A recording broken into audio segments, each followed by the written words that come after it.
হঠাৎ করে পিঠে খাবার ইচ্ছে হলে আমার মতন এইভাবে সুজি দিয়ে এই দুধ পিঠে ট্রাই করতে পারেন। আশা করছি খুব ভালো লাগবে। এই সুজি দিয়ে তৈরি করা দুধ পিঠেটা ভীষণ নরম তুলতুলে, একেবারে তুলোর মতন তৈরি হয়, যা মুখে দিলেই মিলিয়ে যাবে। পিঠে বানানোর জন্য কিন্তু সবসময় চালের দরকার পড়ে না।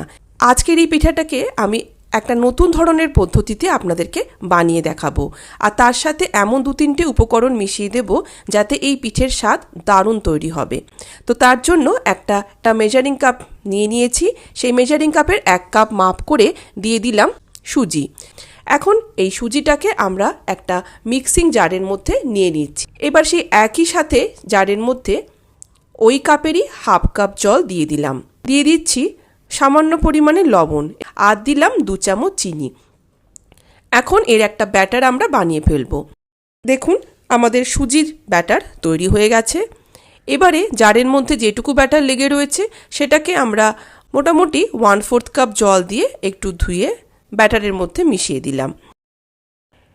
এই অবস্থায় ব্যাটারটা কিন্তু আমাদের যথেষ্ট পরিমাণে ঘন আছে, এটাকে আমরা একটু পাতলা করে নেব। তো তার আগে আমি এখানে মিশিয়ে দিচ্ছি 1/4 কাপের মতন ডেসিকেটেড কোকোনাট। এটিকে আপনারা যে কোনো সুপার মার্কেটে পেয়ে যাবেন, আর আপনারা চাইলে এর পরিবর্তে ফ্রেশ নারকেল কোড়াও কিন্তু ব্যবহার করতে পারেন। এখন দিয়ে দেবো 1 চামচ বেকিং পাউডার। এই বেকিং পাউডার মেশানোর ফলে আমাদের এই সুজি দিয়ে তৈরি করা পিঠে ভীষণই নরম তৈরি হবে। এবার আমি আরও 1/4 কাপের মতন জল আমাদের জারের ভিতরে যে ব্যাটারটা লেগেছিল তার মধ্যে মিশিয়ে সেটাকে ভালোভাবে পরিষ্কার করে নিয়ে সেই জলটাকে এই ব্যাটারের মধ্যে দিয়ে দিলাম। এবার খুব ভালো করে সমস্ত কিছু একসাথে ফেটিয়ে নিতে হবে। তো তার জন্য আপনারা এরকম একটা চাইলে হুইস্কারেরও ব্যবহার করতে পারেন। 2 থেকে 3 মিনিট সময় নিয়ে ভালো করে ফেটিয়ে নিলে দেখুন এই ব্যাটারের মধ্যে ছোট ছোট এয়ার বাবলস তৈরি হবে। এবার আমরা ব্যাটারটার কনসিস্টেন্সিটাও আমি কাছ থেকে দেখিয়ে দিচ্ছি। দেখুন ঠিক এইরকম ঘনত্বের ব্যাটার আমরা এই পিঠে তৈরি করার জন্য বানিয়ে নেব। না খুব বেশি ঘন, না খুব বেশি পাতলা। 1 কাপ সুজির জন্য মোট 1 কাপ জলই আমার লেগেছে। অন্যদিকে আমি পিঠে ভাজবার জন্য একটা মিশ্রণ বানাবো তেল আর জলের, যার জন্য 1 চামচ তেল আর 2 চামচ জল মিশিয়ে একটা মিশ্রণ বানিয়ে নিলাম। এখন পিঠে ভাজবার জন্য আমি ব্যবহার করছি এরকম একটা আপ্পাম প্যান। যদি এরকম আপ্পাম প্যান আপনাদের বাড়িতে না থাকে তাহলে যে কোনো ফ্রাইং প্যানেও কিন্তু আপনারা এই পিঠে বানাতে পারেন। প্যানটা খুব ভালো করে গরম হয়ে এলে তেল আর জলের যে মিশ্রণটা বানিয়ে রেখেছিলাম সেটাকে এইভাবে আপ্পাম প্যানের এই ছোট ছোট গর্তের মধ্যে ব্রাশ করে নিচ্ছি। এখন আমরা এই আপ্পাম প্যানের ছোট ছোট গর্তের মধ্যে ব্যাটারটাকে ঢেলে দেবো। এইভাবে আপ্পাম প্যানে এই পিঠেটা বানালে এর স্বাদের কোনো পরিবর্তন হবে না, শুধু এটি দেখতে ভালো লাগবে। ছোট ছোট গোল গোল একই মাপের তৈরি হবে। তো আপনারা যদি এরকমই ছোট ছোট একই মাপের পিঠে বানাতে চান তাহলে যে কোনো একটা চামচকে সেট করে নেবেন। সেই চামচের সমান পরিমাণে ব্যাটার ছোট ছোট করে ফ্রাইং প্যানের মধ্যে ছাড়তে থাকবেন।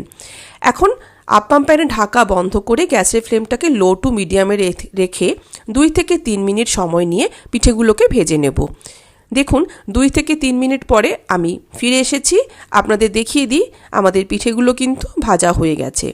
এগুলোকে খুব সহজে আপ্পাম প্যান থেকে তুলে নেওয়ার জন্য এরকম চামচের পিছন দিকটা ব্যবহার করছি। সেখান দিয়ে একটুখানি ঠেলা মারলেই পিঠেগুলো সুন্দরভাবে বেরিয়ে আসবে। এই পিঠেগুলো ভীষণ নরম তুলতুলে তৈরি হয়। এগুলো চাইলে আপনারা এমনি এমনি গরম গরম পাতলা গুড় দিয়ে বা ক্ষীর দিয়ে খেতে পারেন। তবে আজকের এই পিঠেটা আমি দুধ দিয়ে তৈরি করে দেখাবো। তো আমার একটি ব্যাচের পিঠে তৈরি হয়ে গেছে। ঠিক সেই একইভাবে আমরা সেকেন্ড ব্যাচের পিঠেও বানিয়ে নেব। তো দেখুন বন্ধুরা, আমরা আরও একটি ব্যাচের পিঠে বানিয়ে নিয়েছি। এইভাবে সমস্ত পিঠে বানিয়ে নেওয়ার পরে আমরা কি করব, যেহেতু এটা আপ্পাম প্যানে বানিয়েছি তো পিঠেগুলো একটু গোল গোল হয়ে বলের মতন হয়, তো সেই জন্য আমরা এগুলোকে একটু হাত দিয়ে চেপে নিচ্ছি যাতে এটা পাতলা পাতলা চ্যাপটা চ্যাপটা তৈরি হয়। তবে ফ্রাইং প্যানে ভাজলে কিন্তু আপনাদের এই স্টেপটা করার দরকার পড়বে না। এখন এই পিঠেগুলোকে আমরা একটা সাইডে সরিয়ে রেখে চলে যাচ্ছি নেক্সট স্টেপে। একটা বড় পাত্রের মধ্যে 1/2 লিটার দুধকে জাল দেওয়ার জন্য ছেড়ে দিয়েছি।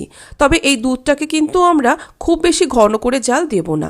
যখন দুধটা একটু ভালোভাবে ফুটে উঠবে এবার তখনই এর মধ্যে একটু মিশিয়ে দিচ্ছি 1/4 চামচ এলাচের গুঁড়ো, যাতে পিঠেটা খুব সুন্দর একটা ফ্লেভার চলে আসে।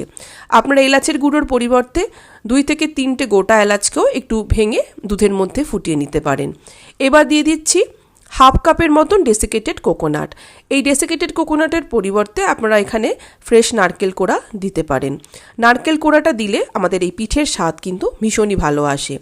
এবার 2 থেকে 3 মিনিট একটু ভালো করে এগুলোকে ফুটিয়ে নেব। ওইভাবে যখন দুধের মধ্যে বলক চলে আসবে তখন গ্যাসটাকে অফ করে দুধটাকে সামান্য একটু ঠান্ডা হতে দেব।